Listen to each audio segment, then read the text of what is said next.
Everyone loves a good villain in an animated film, but is Bowser really the cruelest villain of all in Illumination? And who would be the worst villain from the company's movies? Chef, the Migrations. And the answer to this question lies in the latest film released by the creators of the Minions. We're talking about Chef, the guy who simply wants to cook a beautiful migration family that came out of a lake inland to go to Jamaica. I mean, sure, he wants to wipe out Mac's entire family, but is it because they let his parrot loose?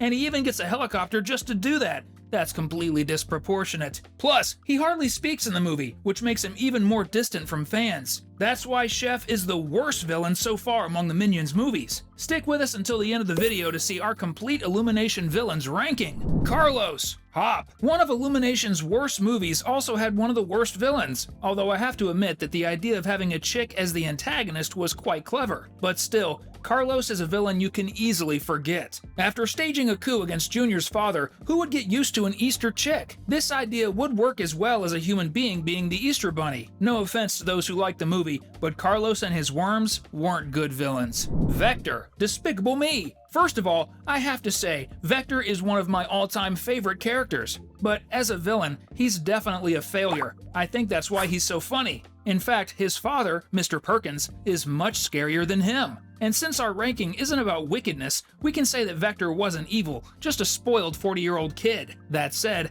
I really hope he appears in Despicable Me 4, although it's very unlikely to happen. I would love to see him dance again in Gru's new movie, wouldn't you?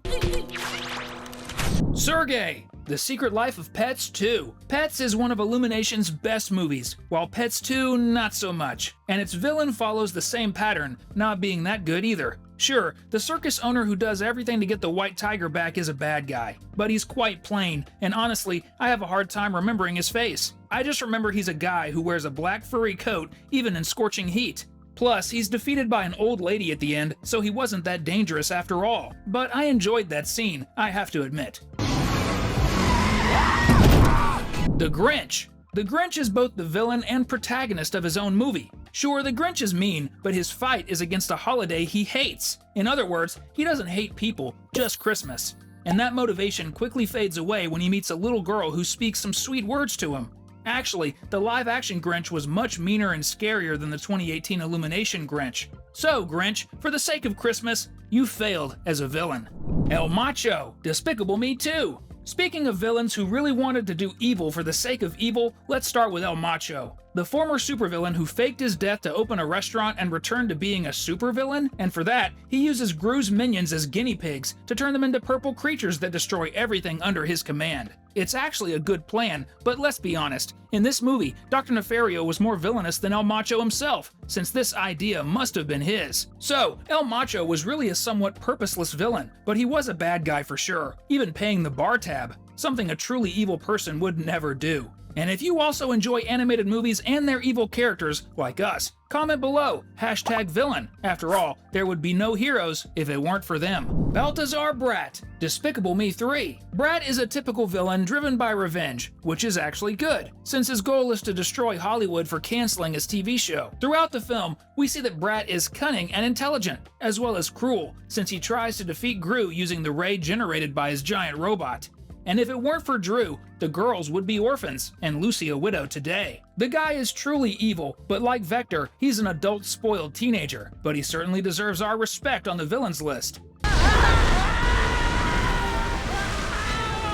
Aloysius OHare, the Lorax. Now, let's start talking about real bad guys. OHare is that typical villain who wants everything for himself: power, control, and money. And let's face it, the worst villains are the best because we don't feel guilty for not liking them. The con artist sold empty bottles and gallons to people and even prevented citizens from leaving the city to avoid discovering that there could be trees again. He also threatened a little boy and his family just to maintain his fake clean air sales.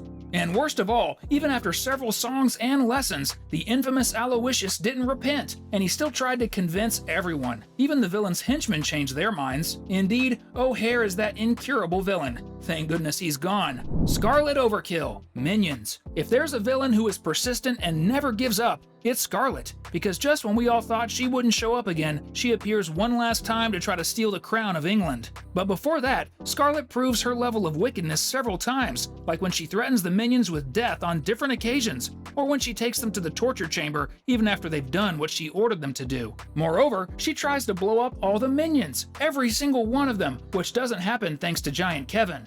Anyway, Scarlet is one of the villains who, like OHare, shows no trace of kindness at any point in the movie, so she's well ranked as one of Illumination's worst villains. Now, let's start the list of our podium with the 3 worst villains of Illumination so far. So, if you're enjoying the video, subscribe to the channel so you don't miss our next videos, alright?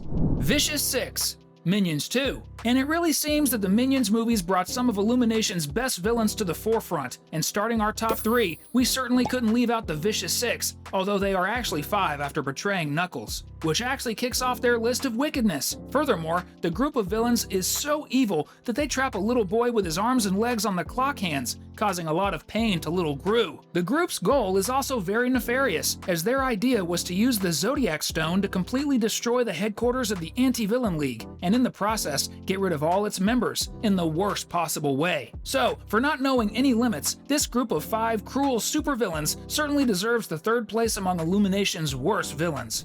Onceler, the Lorax. Now, in 2nd place, we have a character that many will disagree with, but who truly deserves his place in the ranking because his actions affected the lives of thousands of animals and also people.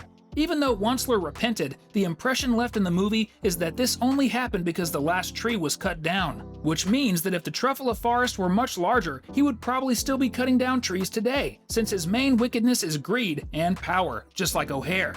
The problem is that Onceler's actions had much worse consequences than OHare's. In fact, we can say that OHare became a villain because of Onceler. Thanks to the creator of the Thneed, fish, birds, and little bears ended up having to migrate to God knows where, and who knows how many of them survived. After all, Onceler destroyed their food source, and when you don't eat, sooner or later, life ends. Moreover, all the people of Thneedville lived a life without knowing a single plant, surrounded by plastic and radioactivity because Onceler had cut down all the trees. Because of this, we really have to say that Onceler was a pretty bad villain, who in his own song tries to convince himself that he isn't so bad. But he was. At least over time he changed, but even so, that doesn't erase his past mistakes and their consequences. Bowser. And in 1st place, we certainly couldn't leave out the being made of pure evil whose only goal in life is absolute power. Yes, we're talking about the King of Koopas, Bowser. Of course, at times he says his intention is to marry Peach, but in reality, this is kind of an unhealthy obsession, not real love. This is because if she didn't agree, Bowser wouldn't hesitate to destroy the entire Mushroom Kingdom, just as he did with the Penguin Kingdom. Moreover, the monster was going to throw all his captives alive into a sea of molten lava. Do you realize how incredibly evil that is? And to complete his list of wickedness, the guy had the ability to trap his most faithful followers' fingers in the piano for no reason at all, which shows he has no idea what it means to want good for others. So, Bowser certainly is not only the king of Koopas, but also the king of Illumination's villains. Sure, that Bowser song is quite fun and funny, but that doesn't make him any less evil. On the contrary, he's even more dangerous, since he can use that excuse to commit other wicked acts, who knows, in Super Mario 2, which will be released in 2026. But yes, Bowser is the epitome of pure evil. We're leaving 2 video suggestions that you'll enjoy watching after seeing this amazing villains ranking. Thanks, and see you next time.